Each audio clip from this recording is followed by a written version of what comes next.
Assalamualaikum warahmatullahi wabarakatuh. Saya Fauzia Sofia, NIM 065 dari kelas Sosiologi 2019B.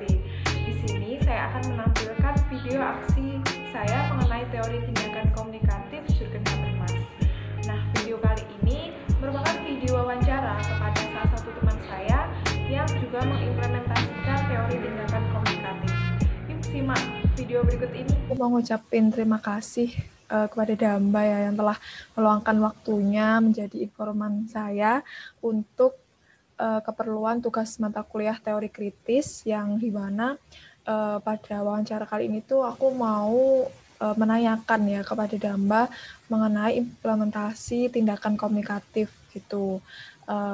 Nah mungkin Damba bisa kenalan dulu nih nama sama asal gitu. Oke, sebelumnya izinkan aku memperkenalkan diri. Namaku Damba Rizky Fajriati, asal saya dari Madiun.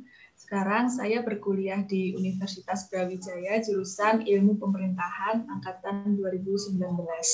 Makasih. Oke, makasih Damba. Nah, ini berarti anak UB ya ini. Ini kesibukannya apa, Dam? Selain kuliah nih, punya kegiatan lain nggak nih di dalam kampus atau di luar kampus atau apapun? Mungkin bisa diceritain. Kegiatan aku selain kuliah itu aku ikut himpunan mahasiswa ilmu pemerintahan. Jadi kegiatanku ya ikut himpunan. Jadi aku yang mana sebagai ketua divisi media dan propaganda. Jadi yang memegang akun sosial media, terus yang desain feeds itu divisi aku. Udah sih sob, itu aja kegiatan aku selain kuliah. Mungkin kalau di rumah ya bantu orang tua kayak gitu sih. Kan kuliahnya online ya, selain kuliah tuh di rumah juga bantu orang tua gitu. Jadi Damba ini anak organisasi, terus sekarang lagi menjabat jadi ketua divisi gitu ya. Oke, ini langsung masuk ke materi yang mau aku tanyain ya, Dam. Jadi di sini aku mau mengangkat judulnya mengenai tindakan komunikatif teorinya Jürgen Habermas. Nah, menurut Damba sendiri nih, komunikatif menurut Damba itu seperti apa sih? Oke, kalau menurut aku komunikatif itu kayak apa ya? Informasi yang disampaikan oleh pembicara atau orang yang kita ajak ngomong itu nyambung gitu loh Sob. Jadi komunikatif itu dilihat bagaimana seseorang itu menyampaikan informasi yang keluar dari kata-katanya. Nah, jadi komunikatif itu apa ya? Kita bisa mengatakan komunikatif itu dilihat dari sisi subjektif karena menurut kita nih orang, misalnya si A itu udah menyampaikan informasinya dengan jelas. Nah, menurut aku ya, umpamanya menurut aku tuh udah komunikatif dan informatif. Namun menurut Sophie itu bisa jadi belum komunikatif sama sekali gitu. Jadi bagaimanapun caranya komunikatif itu harus diasah agar semua orang baik apapun kalangannya itu bisa menerima informasi kita dan konsep komunikatif itu bisa dijalankan sebaik mungkin gitu, bisa diimplementasikan dengan baik. Kurang lebih seperti itu. Oke, mungkin kalau bisa aku simpulkan komunikatif menurut Damba itu ketika antar orang kayak melakukan interaksi atau komunikasi itu nggak hanya satu orang saja gitu yang setuju, tapi antara yang diajak bicara sama yang bicara itu sama-sama kesepahamannya itu sama gitu loh, nggak ada miskom, terus juga satu tujuan gitu nggak sih? Iya benar banget, harus satu tujuan komunikatif itu. Iya, benar-benar. Oke, nah tadi kan Dambani itu ya masuk ke organisasi kampus. Nah, pasti dalam mengikuti organisasi kampus itu nggak lepas dari kegiatan kayak rapat, terus ada forum dan lain sebagainya. Nah, menurut Damba itu komunikatif dalam kegiatan forum-forum seperti itu penting nggak sih, Dam?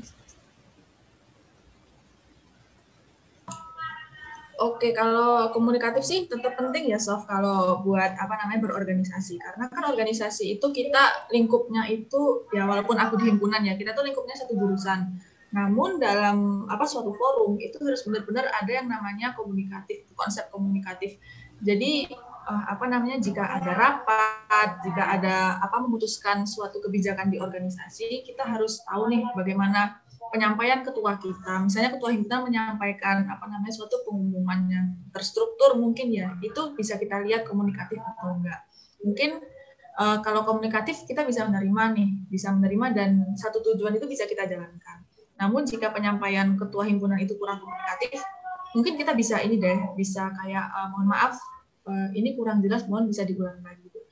Jadi komunikatif atau enggaknya itu tergantung kitanya itu. Misal kalau tidak komunikatif kita nerima aja, nanti jadinya miskomunikasi. Nah, diusahakan kalau dalam forum sendiri itu komunikatif itu harus dijaga benar-benar gitu, biar tidak ada miskomunikasi. Apalagi kan ini lingkupnya himpunan. Himpunan juga hubungannya itu dengan program studi juga kan. Ada sebagian divisi yang hubungan dengan program studi. Nah, itu konsep komunikatif itu harus benar-benar dikuatkan lah istilahnya, biar nggak ada beda pendapat dan organisasi itu bisa berjalan dengan baik.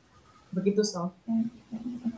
Oke, aku setuju sih sama yang dipaparkan sama Damba tadi. Jadi intinya penting banget gitu ya, karena itu satu-satunya cara gitu loh buat nggak ada miskom, biar terarah kayak gitu.